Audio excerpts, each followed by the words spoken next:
Third time's the charm? Yes sir. As it is my third time talking about them, I've never been as convinced as I have about a mobile external GPU. At the time of making this review, the unit is no longer with me, and as a full disclaimer, the product was sent for review as a loaner unit. Let's jump straight into some footage. Right after telling you about my methodology, I used my X1 Mini with an 8840U and 64GB of onboard memory. What you are about to see are captured footage from both a OneXGPU 1 and a OneXGPU 2. Both eGPUs were captured while using Oculink and through an external monitor, more on that later. So let's get into the good stuff.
After running many tests, the breakdown is this. Versus your internal GPU, at least when considering current peak performance PC handhelds, you will get, in the best scenario that is, anywhere between 5 to 7 times more FPS. That is huge. But to obtain such results, it's important to really consider the setup you'll be using, which I addressed in my previous eGPU videos. In a nutshell, running eGPUs greatly face what we'll call bandwidth expenditure issues. We don't have unlimited bandwidth capabilities from USB 4, nor do we have it from Oculink. So to always maximize the best outcome on your eGPU solution, you'll want to use Oculink over USB 4, and you'll want to cast your video signal to an external monitor, not the handheld itself. Why is that? Well, every bit counts. If you cast on your device's panel, for example, you're having the bandwidth go back and forth between your eGPU and iGPU, which will handle your device's display. That means that you're causing congestion on your cables. By the way, using Oculink should always come with a disclaimer, as not plugging your devices accordingly can cause serious damage. Only plug and unplug your Oculink cables when both the eGPU and handhelds are both powered down. Power your eGPU first, then proceed to powering your handheld. Do that every time and you'll never have issues. So back to performance. To put in numbers, iGPU, based off of the 780M found in 7840U, 8840U, and Z1 Extreme, when using an OneXGPU 1 in the best conditions, would net you anywhere between 2 to 4 times FPS jump. When moving to the OneXGPU 2, now sporting the RX 7800M XT versus the 7600 found in its predecessor, we're now talking about 5 to 7 times the amount of FPS, and once again, that is huge. Now that said, and with the risk of repeating myself, I do want to emphasize that this is only true if you are equipped to push the best outcome out of your devices. If you don't, I'll put on screen what kind of power growth that you can expect. I also want to point out that I tested Quake 2 RTX. I was pleasantly surprised at the ray tracing performance coming out of the device.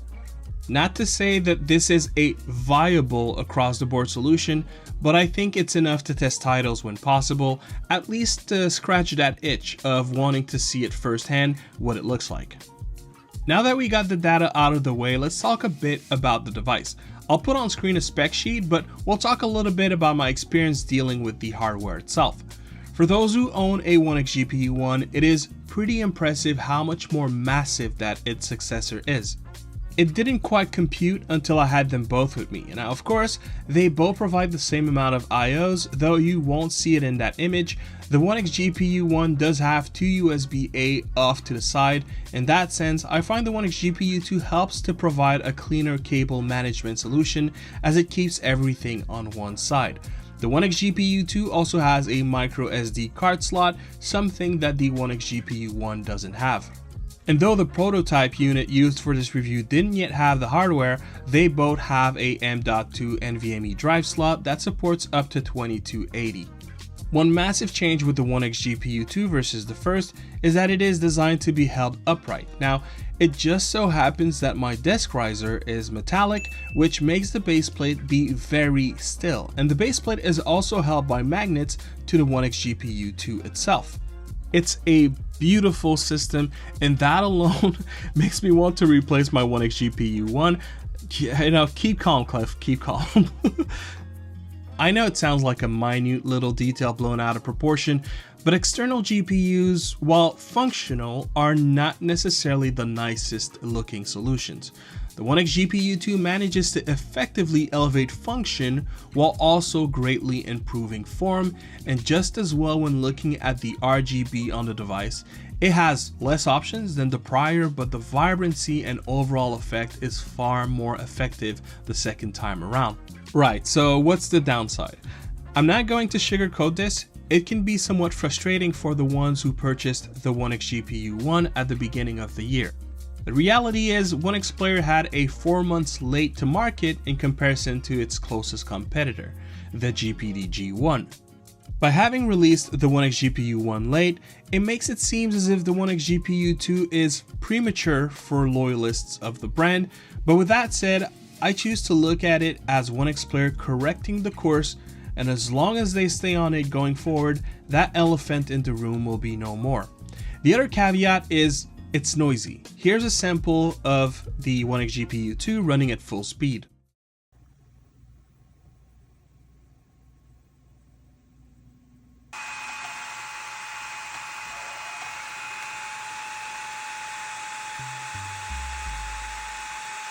Again, not gonna sugarcoat this, but with that said, I must admit that I find the fan noise not as disturbing as the OneXGPU. Hear me out, pun very much intended.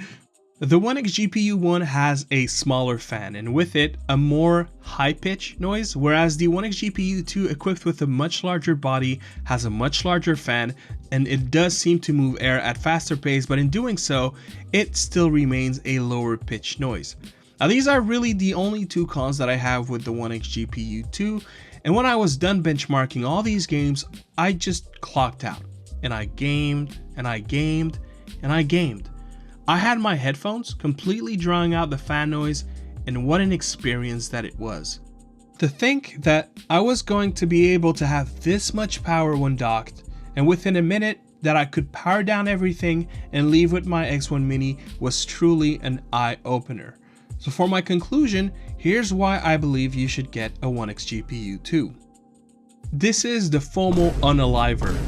Simple as that. Let's think this through. Take the Ally X for example. It's a good device, but it also is one that completely weaponized FOMO because let's be real, it's an extremely small upgrade all things considered versus the Ally. In fact, it's what the Ally should have been, but it didn't provide any important upgrades, making a lot of enthusiasts double dip when there was really a true upgrade right around the corner. Looking at you, OneXFly F1. One that would effectively bring more performance, or much like the Ally X, considerably more battery. But this time, without needing an 80 watt-hour massive Chungus battery to mitigate the Ally's main issue. Now that's another video for another time, but let's just say that if you had the ability to have a no hold bar sitting at home, would you feel the need to jump to a newer device as much? Truthfully, I do not believe any of us would. Because the truth is that even a 6800U by today's standard is good enough. And if you have Oculink on top of that, you are golden to pretty much do your gaming on the go, but the moment you're back home, you're leveraging that same handheld to well outperform the upcoming AI 370 handhelds and probably 2 to 3 generations after that. It's like the Switch 2. Are we ready for one? Hell yeah that we are, but it's been 8 years. Let that sink in. So to me, the OneXGPU 2 is finally the true FOMO Un-Alive-R that many handheld PC gamers have been craving. Because it'll effectively make you not even bat an eye at most upcoming handhelds. Why? Because you'll know that once you are home on your kick-ass setup, that's where you'll unleash the beast. And when you're willing to compromise power for convenience, you'll still have your on-the-go solution. Last but not least, at $80.99 USD rather than $9.99 USD once it releases, the OneXGPU 2 completely demolishes any other mobile eGPU in terms of price per performance ratio. So if you haven't bought one yet, now's the time.